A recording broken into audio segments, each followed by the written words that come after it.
So good afternoon, sir. Good afternoon. I'd like to ask you your views on Donald Trump running for the presidential seat.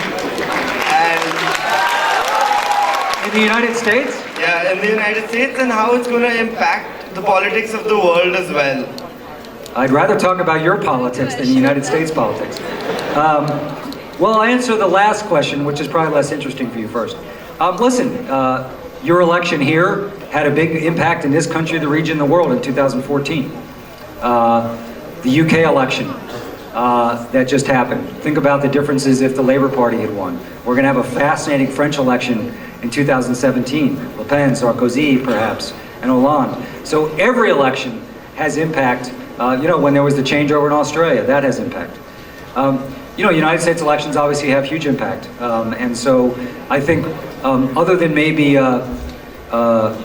what's interesting to me is when I see survey research around the world about President Obama, I mean, his numbers here in India, in most of Asia, in Europe, in Central America, South America, Africa, are really very high in the 80s. And I think part of that is people don't agree with everything he's done. But generally there's a sense that the United States now puts diplomacy first, going to war second.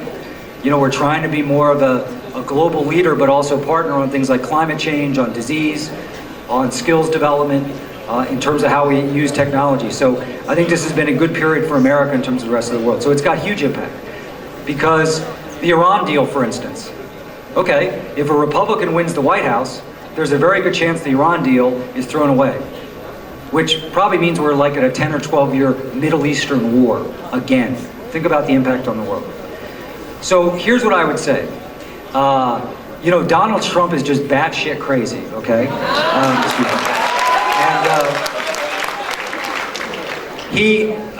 I hope you're not paying too close attention, but we had the first, in the United States, to win your party nomination, we only have 2 parties now.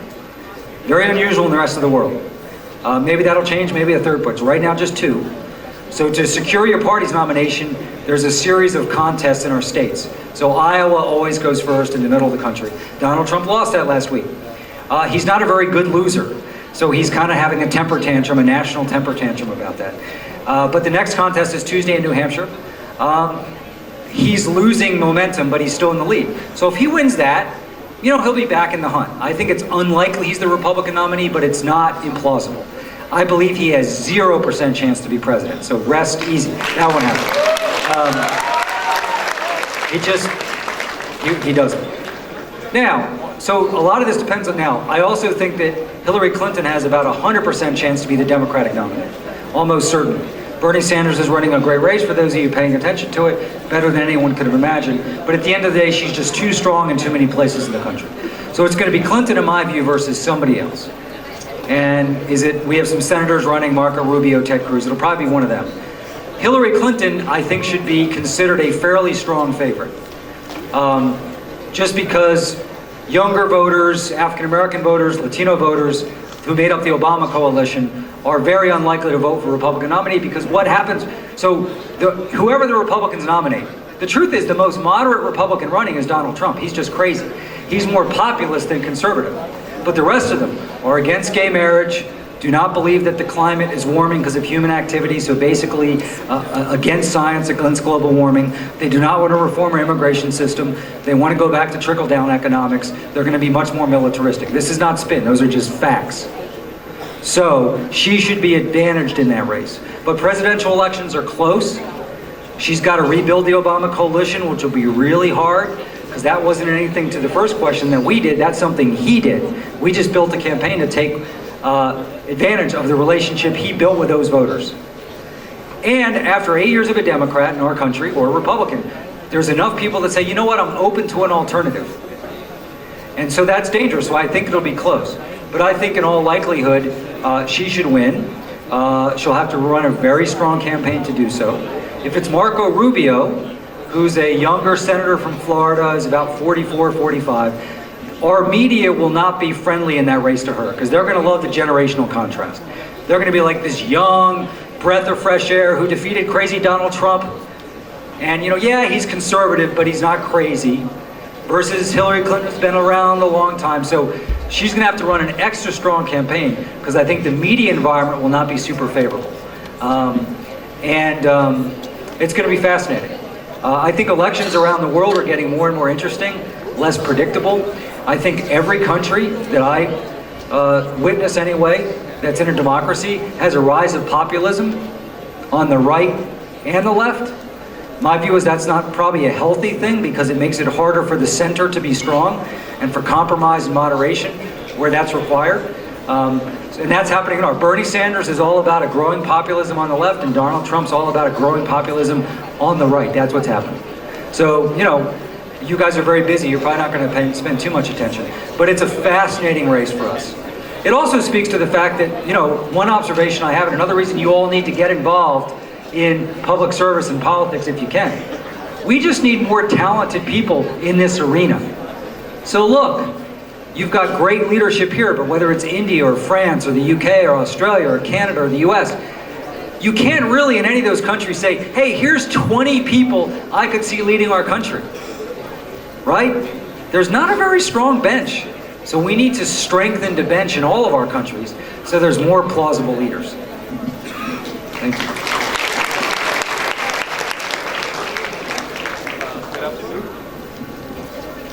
Hello. Hello, sir. Good afternoon.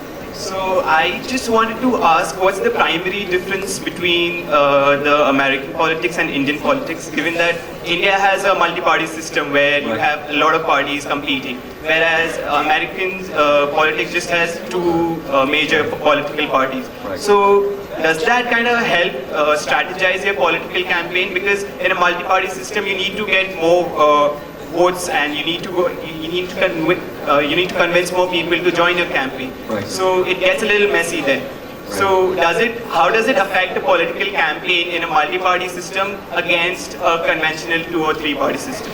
Well, I think that's the big difference, both multi-party and that you have a parliamentary system. Now, what's interesting is even in countries that have a parliamentary system, you're starting to see almost like a US-like focus on the leader.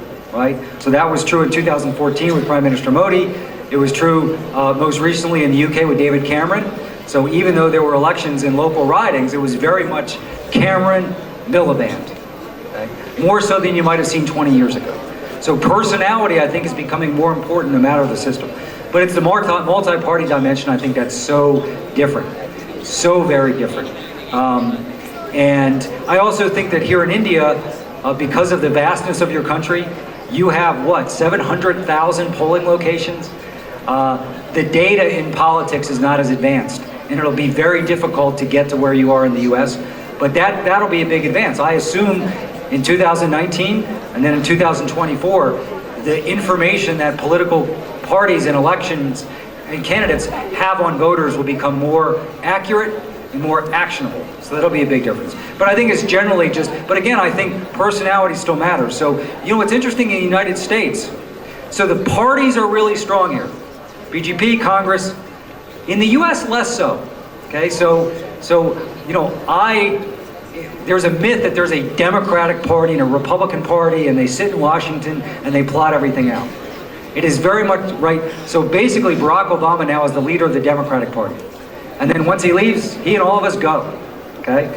That's the way it works. So the parties are much weaker. Now, one question I have is, you're gonna see that around the globe because technology weakens parties.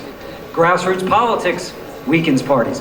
Parties, the strength on people is I think, diminishing. In the US, you've certainly seen that. Where even if people vote most of the time Republican or Democrat, they don't have an allegiance to the party per se. So what's interesting in our country was, there's this view that in America anything's possible, the American dream, and I believe in the private sector context that's really been the case. But in politics it wasn't, okay? Barack Obama is the first person ever elected president from outside who was not from the establishment. The first one ever.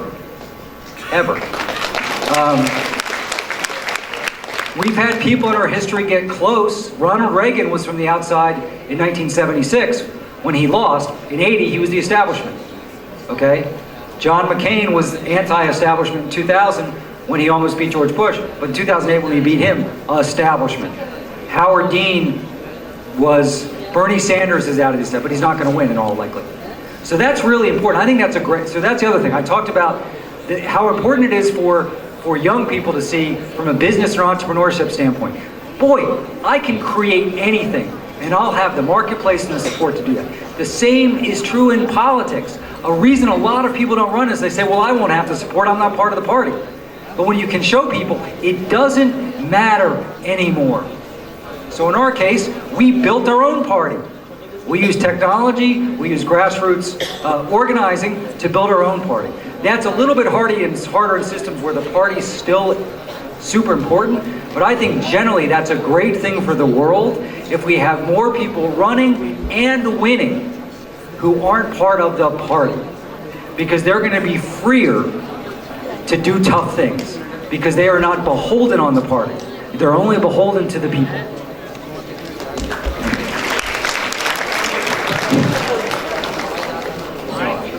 Hey, David. I use Uber on the usual basis, you can Thank say. you. And Uber is a $50 billion plus company in the valuation.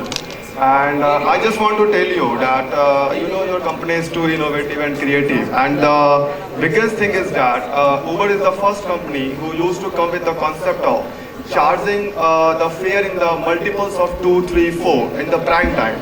That is basically during the office hours, 9 to 11, or in the evening, or during the festive times.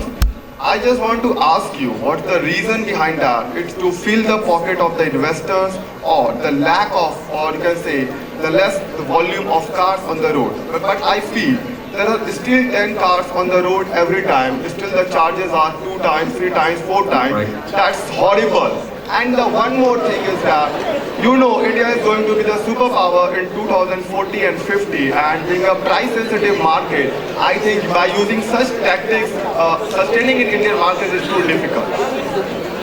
Well, I would say this. So thank you for using Uber. Listen, I work for Uber. My colleagues here work for Uber. When we go to order a car and surge pricing comes up, we're not happy either, okay? But it's dynamic pricing. It is core to the principle that no matter where you are, what time of day, you can get a ride in a few minutes, okay? So over 90% of the time in the world, it's average pricing.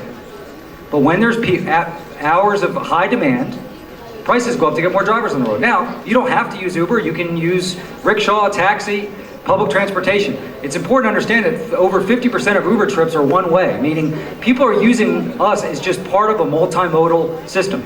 They're still using taxis, they're still using public transportation, driving their own car, walking, biking, but when they need to use us, they do. So what's interesting is I don't think anybody realized that there was this hole in the transportation system.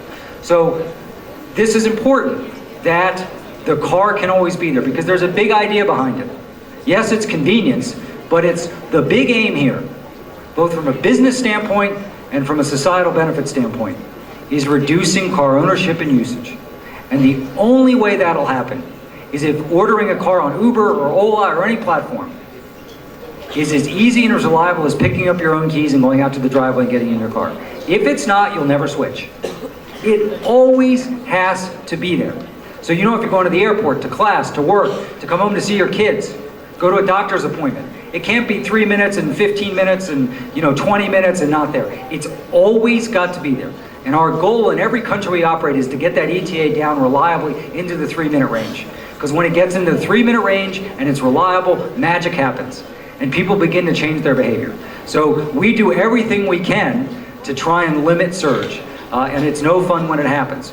And we try and, like on things like New Year's Eve and holidays, we communicate to say, hey, things are probably going to be surging. So try and travel during these time periods to release it. We understand the frustration. But, hotels, airlines, any number of industries, obviously, where dynamic pricing comes into play. But we surge a lot less than we used to. Again, globally now it's under 10%. And we're doing everything we can to smooth that out. But it's really important, the principle behind it. And listen, the driver gets most of that money. It's not coming to the company or investors. So the driver benefits when there's surge pricing. But the principle is just the car has to be there when you need it. Good afternoon, sir. Sir, I just want to know what is the difference between different aspects for any organization or a startup having started their operations in a country like US and then diversifying it to a country like India? Well, it's really interesting. So one thing that's interesting about Uber, you know, and other ride sharing is that the concept works everywhere. And again, our founders wouldn't have believed that in the very beginning. The notion of pressing a button and getting a ride on the rider side, and the notion of pressing a button and getting a work on the driver side works everywhere. Cairo, Riyadh, Bangalore, Beijing, Sydney, New York, Mexico City, Bogota, works everywhere. There's a massive market. So that's interesting. So that's commonality. But after that, the commonality ends. So there's distinctions, payment systems, smartphone penetration, banking, just the way the city's laid out. Is there a public transportation like railway? Because one of our big uses is last mile. I still don't know why it's not called last kilometer, but it's called last mile. So that's important for us to know. We can be a solution for people to and from railway stops. So the types of the mapping, the type of team we need to hire. So there's the core business proposition and then core best practicing around efficiency, around budgeting, around rigorous hiring. All that generally is common too, but there's got to be a lot of distinction. And our approach, and I think one of the reasons we've grown so well around the world, is basically the cities are given an incredible amount of autonomy to run their business. So, our business leader, we have Gagan out here, we've got Bhavik out west. They are the CEOs of their company. And in India, we have a countrywide CEO, Amit. So it's important that they're not feeling like they have to check with San Francisco in everything they do. In fact, the goal is to have them check with San Francisco hardly at all and let them run the business. There's some challenges with that because, you know, when a city makes a mistake, let's say, there's no borders anymore, so that affects our company globally. But the benefit far outweighs the risk.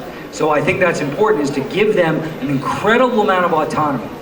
Whether that's new products, whether it's on pricing, whether it's on the type of operation they build, the marketing they do, give them a lot of autonomy. So we're fortunate in that the core idea works everywhere. Now one question is, it works in suburban areas, rural areas will be tougher just because of the density. But in every urban area, and really every suburban area, it works. But we have to have a lot of distinction. And it's one of the things one of the things I love being at Uber is I'm learning a lot, even at my advanced age. And, you know, I knew the world pretty well from a geopolitical standpoint. But what we're doing is so gritty, it's on the streets. So you learn about the economy and transportation and regulations and the political environment in a very gritty way.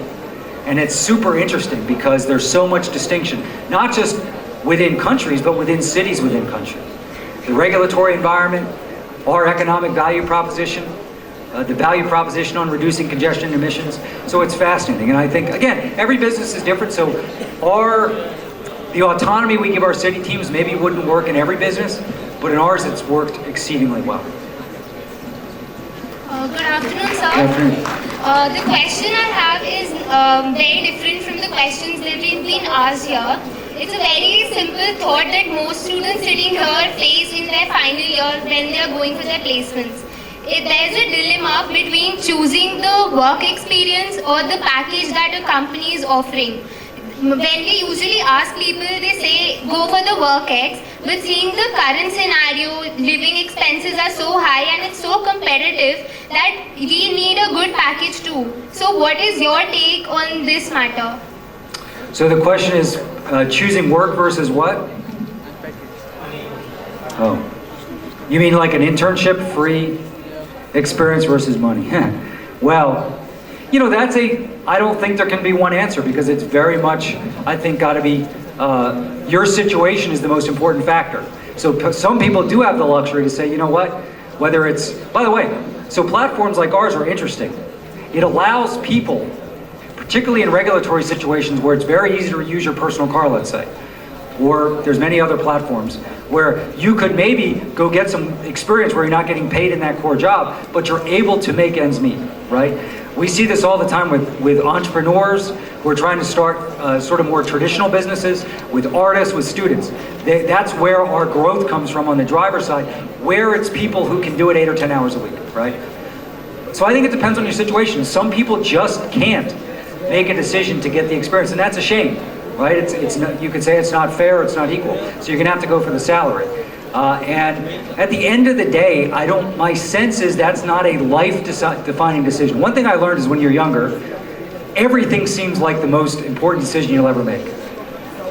What's interesting, you look back and some you thought were important were completely ridiculous and not super important. And then some you really didn't sweat too much work. But, the key thing is, wherever you are, whether it's maybe there's a situation where, boy, that's a more interesting experience, but I'm going to be really struggling financially. Something that's a little slightly less interesting or rewarding, but I'm going to be paid. You're still going to get a lot out of the latter experience. So you have to make the decision that's best for you, and just have faith that your path and your journey is going to be okay either way. Even though I know that decision seems so important in the moment, and I'm not trying to say it's not, it is. But I'm worried generally. I see this in the United States where there's a lot of internships in politics and business, and those tend to be available to people from higher income families because they're the only ones that can support that situation, which is why you're seeing more and more companies do paid internships so that people have the ability from all walks of life and all socioeconomic backgrounds from doing that. So I actually think there is some policy work to do here. Is how can we make sure that these opportunities are not available only to the wealthiest, because then that perpetuates inequality in our system.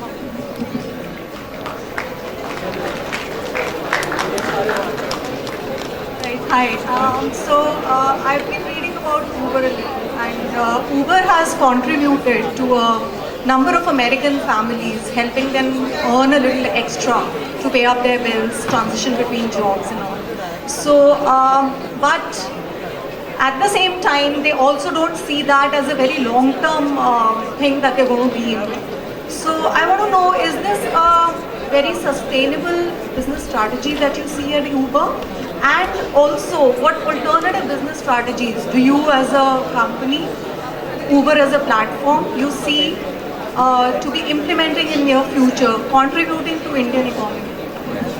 Well, it's an interesting question. So I think that, and this isn't just about Uber, so I think a lot of platforms, one of the benefits is that people can work on their own terms, whether that's number of hours a day or a week, or the length of the engagement.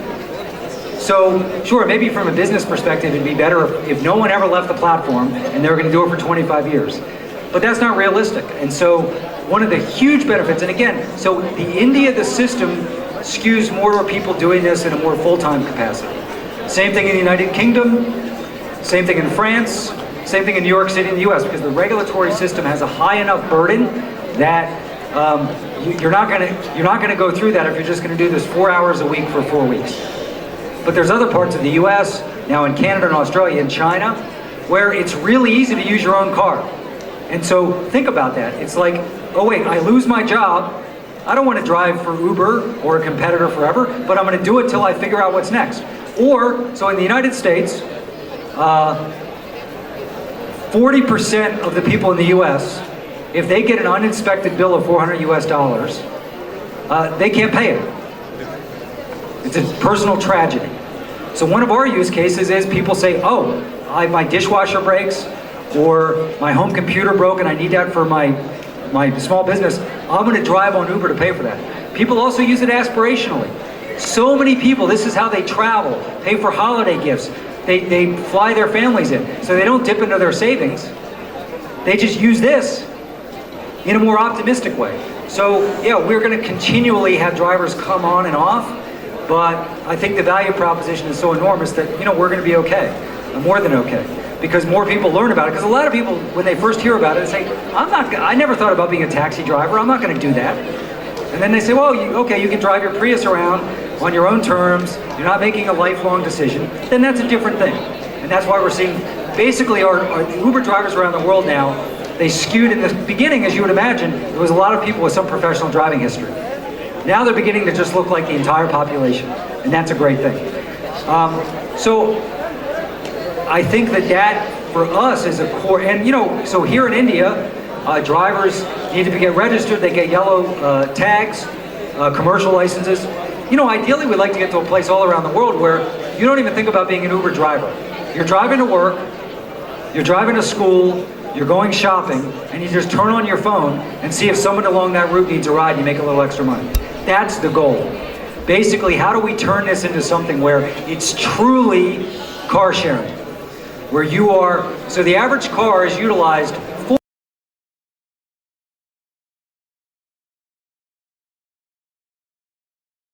time. It's the least utilized assets and one of the most expensive assets for people to think about that. 4, all of you are studying business, 4% utilization. It's unbelievable. So if you can get people to utilize their vehicles a little bit more, they get a little bit of money, that's going to help cut down congestion. It's going to give people a little more peace of mind, but it's also going to put more money in our pocket. So that's what we see. And again, when Uber started, it was full-time limo drivers. That's what it was. So that's a big change. But that's where we see this going. So in countries like the US and countries like China and countries like Australia, every month, the number of hours the average Uber driver drives is going down. Because you're having more people come in and just say, I'm going to do it a few hours a week. I'll do it a few hours this week, not the next week, not the next week, then I'll do it a few hours a week after that. Again, that's not the situation here in India where we have more full-time drivers. All right, everyone's getting restless. Yes. Okay. All right, so 2 more questions. Make them good. Yeah. Tough.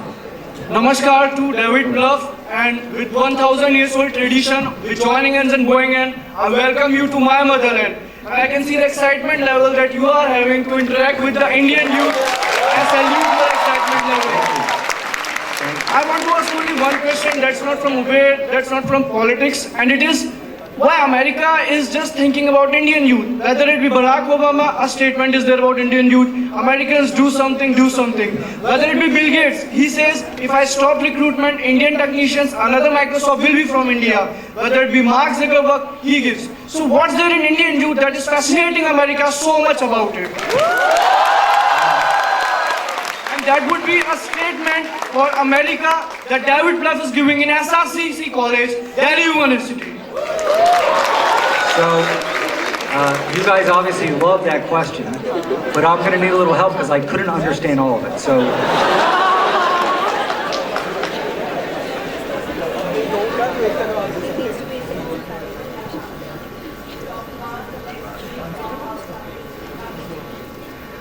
well, because I think of the talent here and the drive and the imagination. Well, you've already got some pretty successful companies already making their mark, not just here in India, around the world. So I think it is only a matter of time. I mean, I've been so impressed this week with the entrepreneurs I've met, the ideas that they have, the ambition that they have.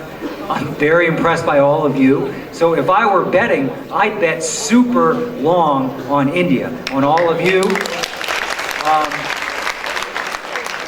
And I think it's really important that really key companies that impact the entire world are coming from more diverse parts of the world. I think that's really important. And I think you're going to see that. I assume over the next generation or two, you're going to have mind-bending companies with services and products none of us could imagine emerging. And I'm sure some of the most seminal ones will come right here from India. Some of you in this room are going to be historic for the ideas that you generate in the business that you build. You think about, so the notion that you can press a button and get a ride, to me, is still pretty amazing. What's coming down the pike? The virtual reality technology that companies like Magic Leap and others are working on are going to be so transformational to education, to medicine, to arts, to sports. I'm a little worried our kids are not going to want to leave their homes because the world is going to be so interesting using this light field technology and virtual reality technology. So the other thing I'd say is India is moving so fast, making such progress, and that's what's happening in the business community. Things are happening at a pace the world has never seen before. We talk about agricultural to industrial to internet. That was like Jurassic Park compared to what's going to happen over the next 10 years. The pace, and so you guys here in this country and the leadership and the entrepreneur spirit are so well suited to that, to imagining things that aren't yet even possible and building towards that. So I think that's going to be a wonderful, wonderful thing. And again, what that means then is every little boy and girl who comes up in India will know that that dream, that entrepreneur, that historic business is available to them. That's so important, that it isn't just that you have to be a leader in a Western tech company, that you can have people in the US working for a global Indian company that's changing the world. And so I really look forward to that day happening. I'm sure it's going to happen very, very soon.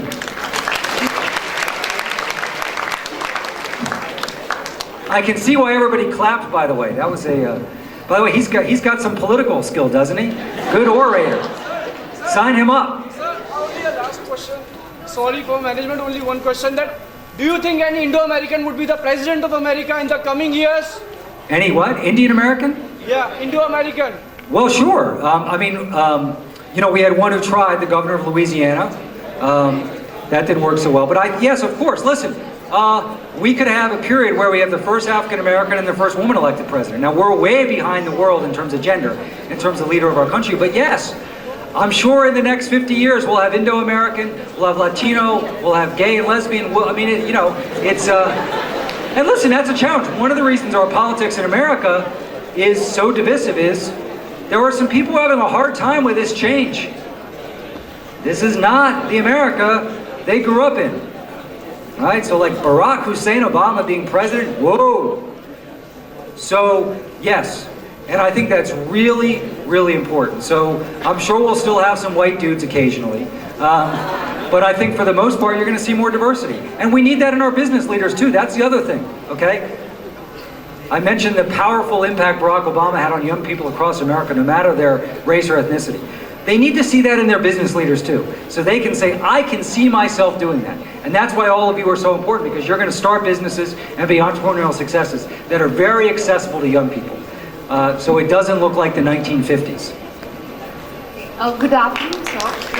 I just wanted to ask you if the strategy of the Uber pool is actually designed to eliminate the competition from other competitors like Ola and Taxi for Sure and create a monopoly. So not at all, but how many of you have heard of Uber Pool? Raise your hand. Okay, well that's pretty good. Those of you who haven't, I'd encourage you to download our app or go on the app and look. So here's what it is. Like everything at Uber, we didn't know if it would work. So the concept of Uber is, like Ola, you press a button and get a ride. So with Uber Pool, if I'm going from here to the back of the room, and you're going roughly the same direction, we can both choose to share a ride if someone's basically in the same direction, so you won't be too inconvenienced. And the ride is, anywhere from 25 to 40% less expensive. And you're putting two people in the car. In some parts of the world now, we're experimenting with putting more than two people in the car, even high capacity. So no, all of our competitors are either doing this or going to do this. So now, when we launched this in San Francisco and didn't know if it would work, and in the beginning it was not a very good experience because it may seem like not complicated. The engineering behind it could not be more complicated. How do you make sure that you're not inconvenienced, that it's the right route? So it didn't work great. Now, 50% of the people who use Uber in San Francisco, the ride-sharing capital of the world, carpool. Think about that. Here in Delhi, we're off to an amazing start. Same thing in Bangalore. Same thing in Chengdu. So carpooling, we believe, can be the future, right? Some people are still going to get in a Cadillac Escalade, a fancy car, they're going out for an anniversary dinner, great. But what's clear, and I think your generation in particular, it's very natural to share. So getting in the back seat with someone else is something it's fine, you completely gravitate to it. So when you think about Uber, people often ask me, well, what's next? You know what's next? Is Uber Pool's what's next. So we want to bring Uber Pool to every part of the world, and here's why we're passionate about it. It's less expensive, which means more people can avail themselves of the service. The drivers make more money because they always tend to have a fare in the back seat. And the effect on congestion and emissions is great. So in Bangalore, where we've only had Uber Pool for a short period of time, we already have saved 50,000 liters of fuel. Okay, in Los Angeles, California, it's millions. So, carpooling is a really old idea. And we've had informal carpools all over the world. This is another example where you use new technology, marry it with an old idea, and you make it efficient enough and it works. So that's why, I will tell you, a lot of the people who come work at Uber now, what draws them is Uber Pool. And I apologize, everything's Uber something. But it's Uber Pool. They're so excited about the impact it can have on cities. Because when you look at Delhi, guess what? People are going to keep coming in huge numbers. The math is the math. You're not going to be able to build too many more roads. even add more lanes. What you have is what you have. The only way to deal with it, if you talk to urban experts, is less people driving cars and more people in the cars. It's a very simple concept. And so we're excited to be part of a solution. Well, listen, you guys have been amazing. Really a great way to end my trip to India. And my last, piece of advice and wish and hope, humbly, is for you to lead and invent and challenge and inspire. Because I think you guys could be the generation that is the best generation the world's ever done. And you'll do it in a way where you'll still have professional success and financial success, but you're going to improve this world. And with your talent, with your drive, with your commitment, I can't wait to watch what you see. So thanks again for having me.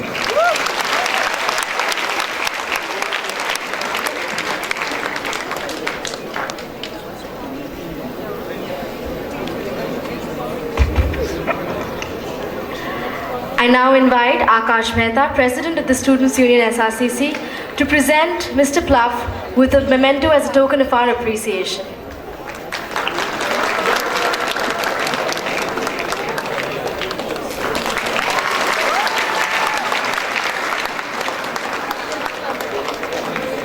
SRCC Business Conclave feels honored to associate with such an eminent personality, and we cherish his inspiring presence at our event. We would like to extend our heartfelt gratitude to Mr. Plouffe for your words of inspiration. Your words have indeed motivated each one of us here and have encouraged us to galvanize greater action around the world of business and commerce. Thank you, sir.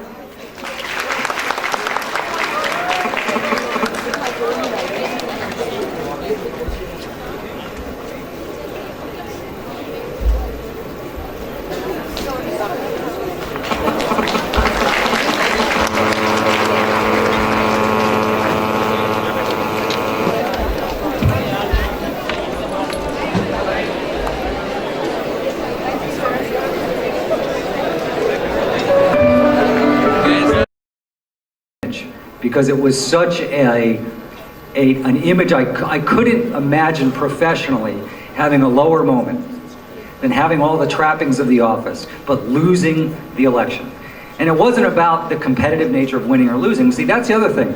Elections, no, in our case, we won nationally 51-47. So 47% of the people felt differently than I did. But I felt very strongly that the world would be a fundamental different place if Mitt Romney were elected. So those are heavy stakes. So that image he portrayed, which is we personally don't want to go through, basically after having the highest high you can imagine, losing, and almost being a disreputable figure. And then secondly, the stakes. So if we failed, we'd probably be at war in Iran, and 20 million people wouldn't have health care. And our tax policies would become less progressive. Like, these are massive things. Back to my point about elections matter. So that was my role. And it basically meant I had 2 jobs, so I didn't sleep for basically 2 years. But that's the amazing thing. I mean, to me, I look back on that, and you guys probably already, you'll look back at things on your life and you'll say, oh, that was great. You forget how hard it was. But I have generally found that the most rewarding things are the hardest things. Because it's not just what you accomplish, right? It's not just what you accomplished, it's how you did it. That there was struggle and trial and setbacks and pressure. And you did it together. Because there's nothing like a team of people against all the odds succeeding.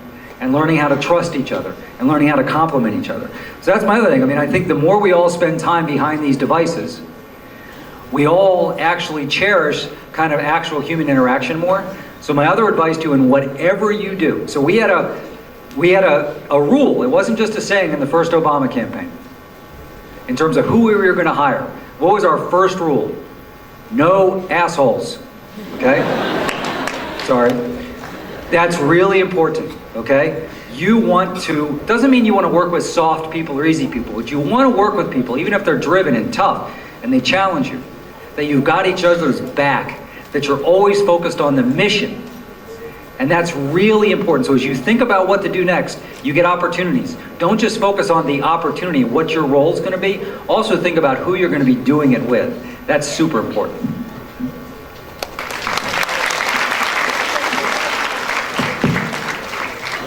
Good afternoon, sir. Good Sir, what according to you is the best strategy for framing an election campaign? Well, it's interesting. So, and I've had the privilege of talking to a lot of people this week who are involved in politics here in India. And so every country, every system, every election is different. And timing matters. An election you'd run in 2008 is different than one you'd run in 2016. But here's where it starts. It doesn't start with people like me. It starts with a person running for office saying, why am I running? What is it that I want to do? Why do I have something unique to offer the people at this moment? Particularly if you're trying to seek super high office, that's really, why am I doing this? Don't take a poll. Don't think about what the electorate wants. Why are you doing this? Because authentic candidates are the best candidates. So if it comes from here about why you're doing things, what people like me can do is help, well, what's the best way to talk about that? You know, who's going to be most receptive to that? But it should start on a blank sheet of paper or on a tablet. What is it I want to do? That's the core. Now, after that, from a more technical side, it comes down to, well, how do I win? How many votes do I need? And where do I need them from? How can I learn as much about the electorate as I can? So here in India, it's much more complicated to build a database of all the voters in the country and do predictive modeling, things you guys are probably spending a lot of time learning here in college. In the United States now, you can build a predictive model that's almost perfect. So you know, even if I haven't asked you how you're going to vote, I have a sense of how you're going to vote, and I have a sense about what's most important to you and how I reach you. How can I spend my resources most effectively to reach you? Building an organization is super important. What do you need to win? I'm a big believer in grassroots politics. So while you've got mass media going on, digital television, billboards, TV, the most effective communication is none of that. It's another human being looking another human being in an eye and saying, you know what? I think you should vote for this person. Let me tell you why I am. Or try Uber. This is why I like it. Whatever it is, try this kind of cereal. There's no substitute for somebody that you trust, family member, friend, neighbor, colleague, talking to you about something, answering your questions. So that's hard to scale. So it's what's your message, what's your rationale for running, understanding as much about the electorate as possible, and then great measurement, just like a business does. What progress are you making or not making? Why aren't you making progress? It's not good enough just to know why you aren't reaching your business goals or political goals. You have to go find out why, and if there's a way to fix that. So in politics, you spend a lot of time, we're doing better with this sort of voter group. Let's go find out why and see if we can do even better. We're not doing as well with this voter group. Let's go find out why and see how we can maybe make that up. So, and my view is, politics should be, well, whether it's a national election here, like you had in 2014, or presidential elections, nothing's more important, right? So in my case, it's for the presidency of the United States of America, and all that will happen because of who wins that office or doesn't. So it ought to be the best run business you've ever seen, right? And it's interesting because it's a startup. Every political campaign ramps up, and then you have election day. And despite what people think, there is no permanent campaign with that intensity. So it's challenging too, because you don't have quarter after quarter of business results. You have election day. So everything has to build to that moment. You want to peak at the right time, and you want to make decisions based on that. So it is very serious. And I get somewhat frustrated sometimes, whether it's in the US or elsewhere, where I don't see politics and campaigns being as professional as they should. And we'd all like it to be not professional, and people just debate for 8 hours a day and they travel the countryside. That's not realistic. But my point is the stakes are so enormous, that it ought to be the most professional, relentless, focused, intense effort you can imagine. Thank you. Good afternoon, sir. Good afternoon. Sir, in a country like ours, from an employer's point of view, a problem that we face is that a lot of our talent is being pooled in foreign companies. So what do you want to say as being a company head where we can retain our talent so that our country can develop in the future? Right. Well, listen, you've got an amazing startup ecosystem here throughout the country, and I think that's only going to continue to grow. You've got a lot of interesting research going on and leadership in biosciences. So I think you're going to continue to see that grow. I do think it's interesting. So I look at one of the things I like about Uber is that we are based in America. We're an American tech company. But our technology is in the digital world. But what it enables is business activity in the physical world. Okay? So we have big teams here in India made up of local residents of those cities running our operations. Obviously, the entrepreneurs who are drivers, 250,000 of them here in India, are all local. So that's an interesting model, but generally, that's going to continue to get better. I think it needs to be a focus of every government. How do we have more homegrown industry, homegrown innovation, homegrown ideas? Because that's part of the way you can capture people's imagination. So what's interesting is, we still have a tough economy in America. Too many people our unemployment rate's gotten better, but wage growth has not kept up. So a lot of people feel like they're running in place. It's one of the reasons why in US, for instance, the Uber experience is different. So here, most of our drivers, the 250,000, and we're going to keep building on that, most of them are doing it 35, 40 hours a week, let's say. In the US, it's mostly under 10. Why are people doing it? Well, in their job, they're not getting a raise. So they say, I'll drive on Uber or a platform like that on where I control the time of it. So it's not schedule inflexibility and make more money. But in America, I do think because we've had so many great examples of entrepreneurship and innovation, that is something that young people right away think is possible for them. They do think it's just ingrained in the culture. And I see that here, but it needs to intensify, right? So that just becomes part of everyone's DNA. That I can do something amazing here. And whether that great idea in the business stays here in India or if it whips around the globe, that it's possible. I think listen, people need to, one of that's interesting, when Barack Obama was elected president, so in the United States, African Americans, outside of the US, they're generally called black African Americans. So he was the first African American president. 40 years ago, he wouldn't have been able to eat lunch or travel on a bus in most of the country, okay? Because we still had a terrible situation with segregation.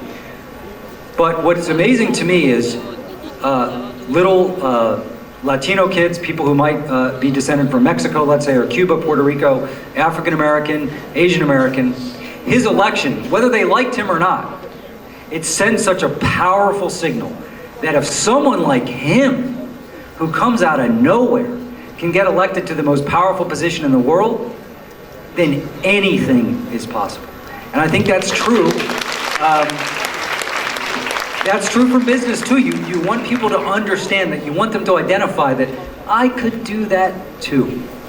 And there's the atmosphere and the environment and the government support and the academic leadership to make that happen.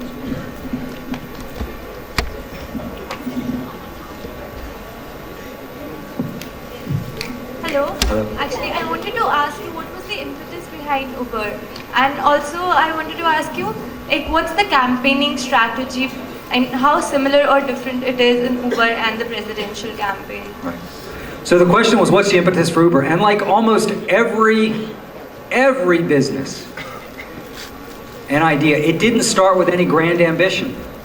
Okay? I mean, Tata Motors when that was started, with the notion that it would become this big and this, of course not. When Bill Gates started Microsoft, okay, in the garage. So the impetus for Uber was, our two founders were in Paris. For those of you who've been, it's very hard to get a taxi in Paris. And they thought, this was 2 years after the iPhone came out, what if you could just press a button and get a ride and have like a network of cars associated to an app? That was the idea. So they went back to San Francisco and they basically got, I think the first day Uber operated, there was like 4 town cars on the platform. And it got up to like 50 or 60, and honestly, that's where they thought it would end. So that's where it started. And then it was clear there was a marketplace that no one realized, including them, of this many people who are looking